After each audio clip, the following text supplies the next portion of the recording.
जय हिंद दोस्तों, आपका एक बार फिर से स्वागत है हमारे YouTube channel static GK by RJ पर।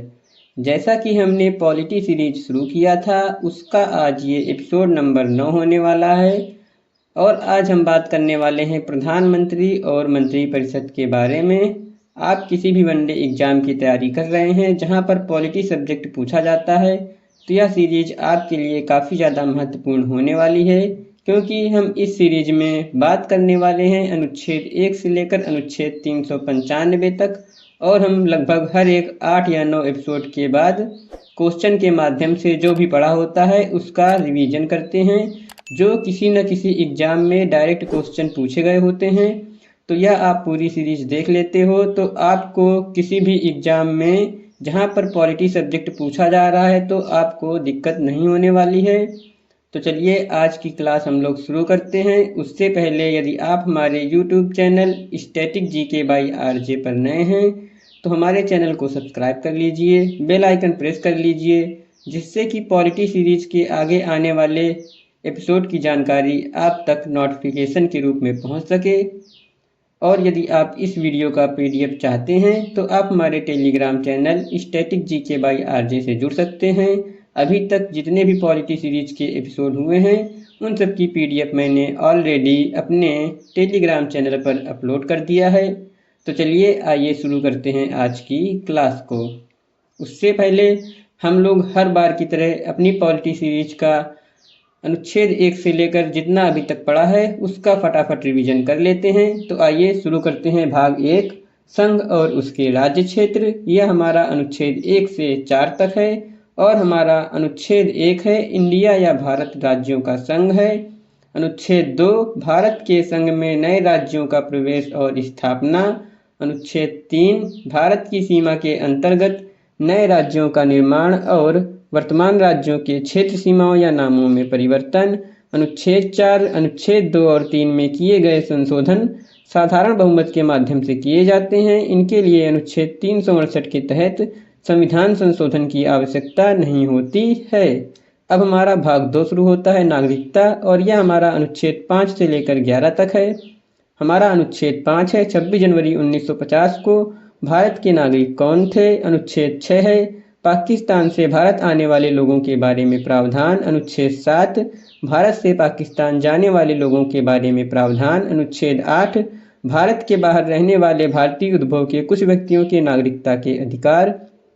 अनुच्छेद 9 यदि किसी व्यक्ति या नागरिक ने भारत की नागरिकता छोड़ किसी अन्य देश की नागरिकता स्वेच्छा से ग्रहण कर ली है तो उसकी भारत की नागरिकता स्वतः समाप्त हो जाएगी। अनुच्छेद 10 नागरिकता के अधिकारों को संसद के संविधान संशोधन करने तक बना रहना, अर्थात अनुच्छेद 5, 6, 7, 8 और 9 में दिए गए सभी प्रावधान संसद की अनुमति तक बने रहेंगे।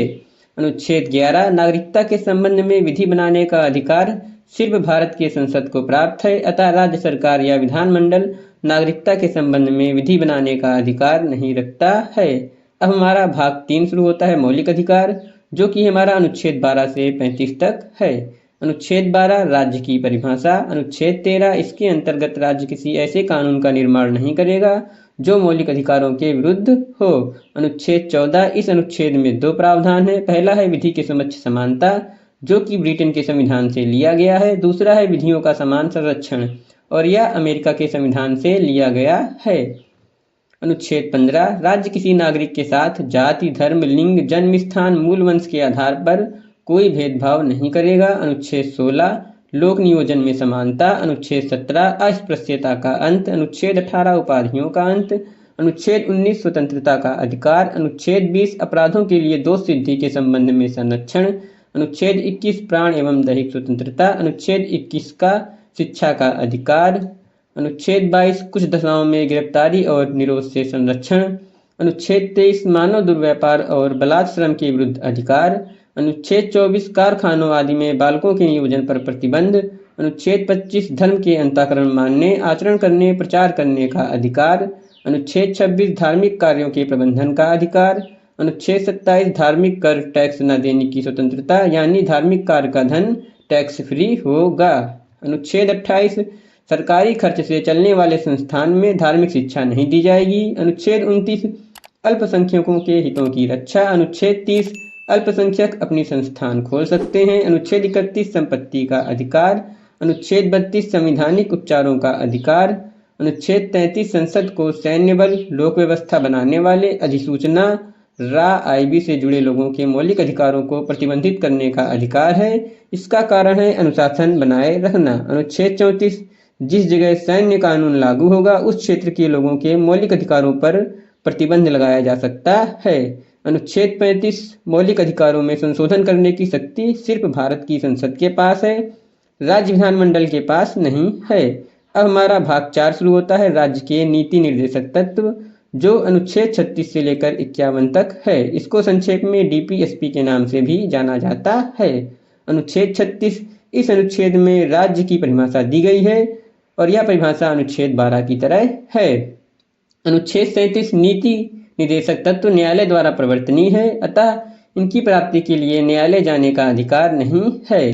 अनुच्छेद 38 राज्य लोक कल्याण की अभिवृद्धि के लिए सामाजिक व्यवस्था बनाएगा। अनुच्छेद 39 स्त्री और पुरुष को समान कार्य के लिए समान वेतन। अनुच्छेद 39 का समान न्याय और निःशुल्क विधि सहायता। अनुच्छेद 40 इसके तहत ग्राम पंचायतों का गठन किया गया, परंतु संवैधानिक दर्जा 73वें और 74वें संविधान संशोधन के माध्यम से 1992 में दिया गया था। अनुच्छेद 41 कुछ दशाओं में काम, शिक्षा और लोक सहायता पाने का अधिकार। अनुच्छेद 42 राज्य काम की न्याय संगत और मानवोचित दशाओं तथा प्रसूति सहायता का उपबंध करेगा। अनुच्छेद 43 राज्य कर्मकारों के निर्वाह के लिए मजदूरी, जीवन स्तर एवं अवकाश की व्यवस्था करेगा और कुटीर उद्योगों को प्रोत्साहित करेगा। अनुच्छेद 43 से राज्य उद्योगों में लगे उपक्रमों, संगठनों के प्रबंधन में कर्मकारों का भाग लेना सुनिश्चित करेगा। अनुच्छेद 43 भी राज्य सहकारी समितियों के स्वैच्छिक गठन के बारे में प्रावधान करता है। अनुच्छेद 44 राज्य नागरिकों के लिए एक समान सिविल संहिता लागू करने का प्रयास करेगा। अनुच्छेद 45 राज्य 0 से 14 वर्ष के बच्चों को प्रारंभिक बाल्यावस्था की देखभाल करेगा और शिक्षा की व्यवस्था करेगा। अनुच्छेद 46 राज्य अनुसूचित जातियों, अनुसूचित जनजातियों और दुर्बल वर्ग के लोगों के लिए शिक्षा और धन संबंधी के हितों की रक्षा करेगा। अनुच्छेद 47 राज्य लोगों के पोषाहार, जीवन स्तर और लोक स्वास्थ्य को सुधारने का कर्तव्य करेगा। मादक पदार्थों, नशीले पदार्थों के सेवन पर प्रतिषेध करेगा। औषधियों में मादक पदार्थ के प्रयोग पर रोक नहीं है। अनुच्छेद 48 कृषि और पशुपालन का संगठन राज्य कृषि पशुपालन में आधुनिक वैज्ञानिक प्रणाली का प्रयोग करेगा। गाय, बछड़ा, दुधारू पशुओं की नस्लों का परीक्षण करेगा। गौवध को प्रतिषेध करेगा। अनुच्छेद 48 से राज्य पर्यावरण संरक्षण व संवर्धन तथा वन व वन्य जीवों की रक्षा करने का प्रयास करेगा। अनुच्छेद 49 राज्य राष्ट्रीय महत्व के स्मारकों, स्थानों, वस्तुओं का संरक्षण करेगा। अनुच्छेद 50 राज्य लोक सेवाओं में कार्यपालिका से न्यायपालिका का पृथक करने के लिए कदम उठाएगा। अनुच्छेद 51 जो कि हमारा अब शुरू होता है भाग 4 ए मूल कर्तव्य। अनुच्छेद 51A 42वें संविधान संशोधन 1976 के माध्यम से भारत के संविधान में सरदार स्वर्ण सिंह समिति पर 10 मौलिक कर्तव्य जोड़े गए। 11वां मौलिक कर्तव्य 86वें संविधान संशोधन के माध्यम से वर्ष 2002 में जोड़ा गया। विश्व में जापान और भारत लोकतांत्रिक देश हैं जहां मौलिक कर्तव्यों का प्रावधान मिलता है। यह सोवियत संघ वर्तमान रूस देश से लिया गया है। ये हमारा भाग 4A था मूल कर्तव्य, जो हमारा अनुच्छेद 51A के अंतर्गत आता है। अब हमारा भाग 5 संघ शुरू होता है, जो हमारा अनुच्छेद 52 से लेकर अनुच्छेद 51 के अंतर्गत आता है और हमारा अनुच्छेद 52 से लेकर 62 तक भारत के राष्ट्रपति के बारे में बात की गई है। तो आइए शुरू करते हैं अनुच्छेद 52। अनुच्छेद 52 भारत का एक राष्ट्रपति होगा। अनुच्छेद 53 कार्यपालिका की शक्ति राष्ट्रपति में निहित होगी और उसका प्रयोग वह इस संविधान के अनुसार प्रत्यक्षता या अपने अधीनस्थ अधिकारियों के माध्यम से करेगा। अनुच्छेद 54 राष्ट्रपति का निर्वाचन मंडल। अनुच्छेद 55 राष्ट्रपति के निर्वाचन की नीति। अनुच्छेद 56 राष्ट्रपति का कार्यकाल। अनुच्छेद 57 राष्ट्रपति का पुनर्निर्वाचन। अनुच्छेद 58 राष्ट्रपति की योग्यताएं। अनुच्छेद 59 राष्ट्रपति के पद की शर्तें। अनुच्छेद 60 राष्ट्रपति का शपथ। अनुच्छेद 61 महाभियोग की प्रक्रिया। अनुच्छेद 62 राष्ट्रपति का पद रिक्त होना। अब हमारा अनुच्छेद 63 से शुरू होता है भारत का उपराष्ट्रपति और यह हमारा अनुच्छेद 63 से 73 के अंतर्गत आता है। अनुच्छेद 63 भारत का एक उपराष्ट्रपति होगा। अनुच्छेद 64 उपराष्ट्रपति राज्यसभा का पदेन सभापति होगा। अनुच्छेद 65 जब किसी कारणवश राष्ट्रपति का पद खाली होगा तो उपराष्ट्रपति कार्यवाहक राष्ट्रपति होगा। अनुच्छेद 66 उपराष्ट्रपति का निर्वाचन मंडल। अनुच्छेद 67 उपराष्ट्रपति का कार्यकाल। अनुच्छेद 68 उपराष्ट्रपति का चुनाव। अनुच्छेद 69 उपराष्ट्रपति का शपथ। अनुच्छेद 70 राष्ट्रपति का पद खाली होने पर संसद नियम बनाएगा। अनुच्छेद 71 राष्ट्रपति उपराष्ट्रपति के निर्वाचन के संबंध में कोई विवाद उत्पन्न होने पर सुप्रीम कोर्ट का निर्णय अंतिम होगा। अनुच्छेद 72 राष्ट्रपति की क्षमादान शक्ति। अनुच्छेद 73 कार्यपालिका का विस्तार। तो दोस्तों ये हमारा एपिसोड 1 से लेकर 8 तक का फटाफट रिवीजन था। यदि आप इसको डिटेल में देखना चाहते हैं तो आपको हमारा एपिसोड नंबर 1 से लेकर 8 तक देखना पड़ेगा, जिसकी मैंने प्लेलिस्ट बना करके अपने यूट्यूब पर अपलोड कर दिया है, जिसका लिंक मैं आपको डिस्क्रिप्शन में दे दूंगा। आप वहां से जा करके बिल्कुल डिटेल में देख सकते हैं कि कौन से अनुच्छेद में कौन सी चर्चा की गई है। तो चलिए आइए हम लोग आज की क्लास शुरू करते हैं। और आज हम बात करने वाले हैं एपिसोड नंबर 9 में प्रधानमंत्री और मंत्री परिषद, जो कि हमारा भाग 5 संघ के अंतर्गत ही आता है। तो चलिए आइए शुरू करते हैं हम लोग आज की इस क्लास को। भारत के संविधान में इस अध्याय को समझने के लिए अनुच्छेद 74, 75, 78, 88, 352 का अध्ययन करना पड़ता है।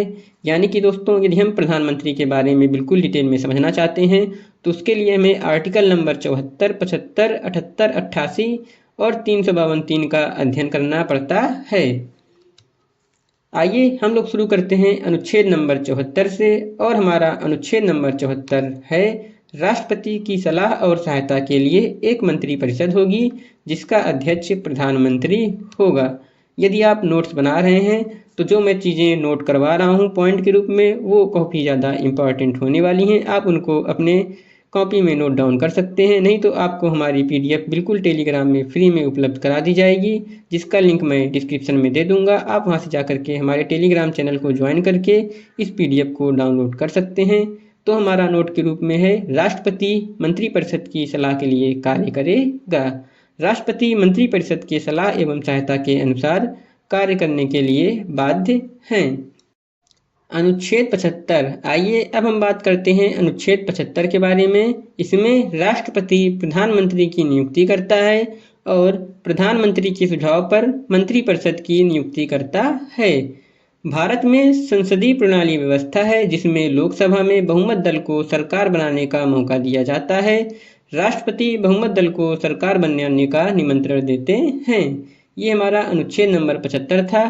कुछ पॉइंट्स नोट के रूप में आप नोट कर लीजिए, जो कि है, बहुमत दल अपने प्रधानमंत्री पद के प्रत्याशी को प्रधानमंत्री की शपथ लेने के लिए भेजते हैं और प्रधानमंत्री पद कोई निर्वाचित पद नहीं है, राष्ट्रपति प्रधानमंत्री की नियुक्ति करता है। आइए अब बात कर लेते हैं प्रधानमंत्री पद की योग्यताओं के बारे में, यानी कि प्रधानमंत्री बनने के लिए कौन कौन सी योग्यताएं होना अति आवश्यक है। प्रधानमंत्री पद की योग्यता नहीं है, परंतु व्यवस्था के अनुसार प्रधानमंत्री संसद का सदस्य हो। यदि नियुक्ति के समय नहीं है तो नियुक्ति के 6 महीने के अंदर सदस्यता ग्रहण कर ले। यदि लोकसभा का सदस्य बनना है तो आयु 25 वर्ष और राज्यसभा सदस्य की आयु 30 वर्ष होनी चाहिए। प्रधानमंत्री बनने की न्यूनतम आयु 25 वर्ष है। आइए अब हम जान लेते हैं प्रधानमंत्री की शपथ। प्रधानमंत्री की शपथ के बारे में आइए हम लोग बात कर लेते हैं। प्रधानमंत्री या कोई भी मंत्री राष्ट्रपति के द्वारा शपथ ग्रहण करते हैं। ये 2 प्रकार की शपथ लेते हैं। आइए जानते हैं वो 2 प्रकार कौन कौन से हैं। उसमें हमारा पहला है पद की शपथ। संविधान के प्रति सच्ची निष्ठा और प्रतिष्ठा, भय, पक्षपात और द्वेष की भावना न रखना, ये हमारा नंबर 1 पद की शपथ होती है। हमारा दूसरा है गोपनीयता की शपथ। संघ के मंत्री या प्रधानमंत्री के रूप में विषय को गोपनीयता रखेगा, जो हमारा गोपनीयता के शपथ के अंतर्गत आता है। राज्यसभा के सदस्य भी प्रधानमंत्री बन सकते हैं, जो कि काफ़ी ज़्यादा इम्पॉर्टेंट पॉइंट है।